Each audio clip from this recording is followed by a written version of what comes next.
Brett Lorenzo Favre was born on October 10, 1969, in the small town of Gulfport, Mississippi, and raised in nearby Kiln, a place so rural and close-knit it didn't even have a stoplight. He was the second of 4 boys in a family that lived and breathed sports. His father, Irvin Favre, was a tough and demanding high school football coach, and his mother, Bonita, was a teacher. The Favre boys grew up on discipline, Southern grit, and backyard brawls that doubled as football drills. From an early age, Brett displayed an uncontainable energy and a cannon of an arm. But he was raw, reckless, and far from polished. He loved taking risks, making impossible throws, and turning every play into chaos. It didn't always work, but when it did, it was magic. At Hancock North Central High School, Irvin Favre coached his son with no special treatment. If anything, he was harder on Brett. He ran the wishbone offense, which emphasized running, not passing, so Brett rarely threw the ball more than a few times per game. But when he did, the strength of his arm was undeniable. Still, with such limited exposure in a pass-heavy role, major college programs didn't come calling. The University of Southern Mississippi offered him the chance to play defense or safety, but Brett only wanted to play quarterback. They reluctantly agreed, not expecting much from the wild kid with the strong arm and the long hair. Then, in his very first college game, he came off the bench and led a dramatic comeback win. That performance launched a college career full of moments that felt more like folklore than football. Brett played with a gunslinger mentality, fearless, reckless, and completely unshaken by adversity. In 1990, during the off-season before his senior year, Favre was nearly killed in a car accident. He flipped his car 3 times and had part of his intestines removed. Just 6 weeks later, he was back on the field, leading his team to an upset victory over Alabama. That toughness would define his entire football life. In the 1991 NFL Draft, the Atlanta Falcons selected Favre with the 33rd overall pick in the 2nd round. Head coach Jerry Glanville didn't want him and barely played him. Favre appeared in just 2 games, attempted 4 passes, and completed none. 2 of them were intercepted. He was overweight, underprepared, and frustrated. He partied hard, missed team meetings, and clashed with coaches. It looked like his NFL career might end before it even began. But in 1992, the Green Bay Packers made a trade that would change the history of the franchise. New GM Ron Wolf had always believed in Favre's talent and sent a first-round pick to Atlanta to bring him to Green Bay. The team already had a starter in Don Majkowski, but fate stepped in. Early in the season, Majkowski got hurt and Favre was thrown into the game. He struggled at first but then orchestrated a dramatic comeback against the Bengals, throwing the winning touchdown with seconds left. From that moment on, he never relinquished the starting job. That one opportunity launched an NFL Ironman streak that would become legendary. Favre's style of play was unlike anything the league had ever seen. He was brilliant and reckless, improvisational and precise, emotional and unfiltered. He threw the ball harder than almost anyone and wasn't afraid to take risks. Sometimes it burned him. He threw a lot of interceptions, but more often it thrilled fans and won games. He'd run around like a kid in the backyard, pump his fist, scream with joy, and play with a passion that was contagious. He brought life back to Lambeau Field and made the Packers relevant again. Under head coach Mike Holmgren and alongside Hall of Fame talents like Reggie White, Leroy Butler, and Sterling Sharp, Favre blossomed. From 1995 to 1997, he won 3 consecutive NFL MVP awards, the only player in history to do so. In 1996, he led the Packers to a 13-3 record and a Super Bowl 31 victory over the New England Patriots. It was Green Bay's first title in 29 years. Favre threw for over 3,800 yards and 39 touchdowns that season. He had reached the pinnacle. In the post-game celebration, he ran across the field with his helmet raised in triumph, a Southern kid from Kiln who had conquered the football world.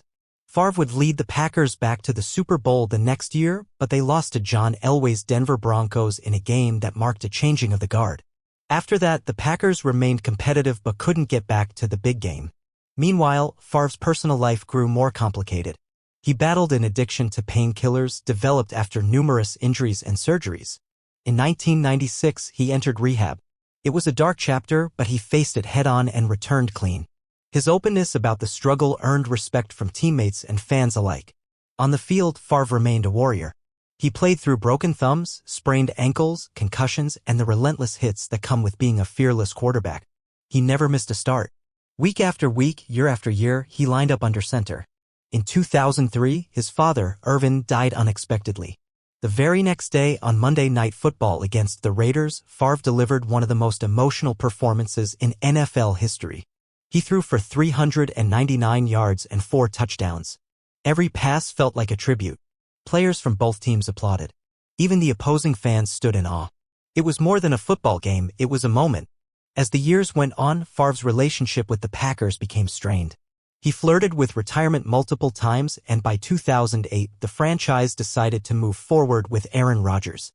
Favre officially retired, but then changed his mind. The Packers, firm in their decision, traded him to the New York Jets.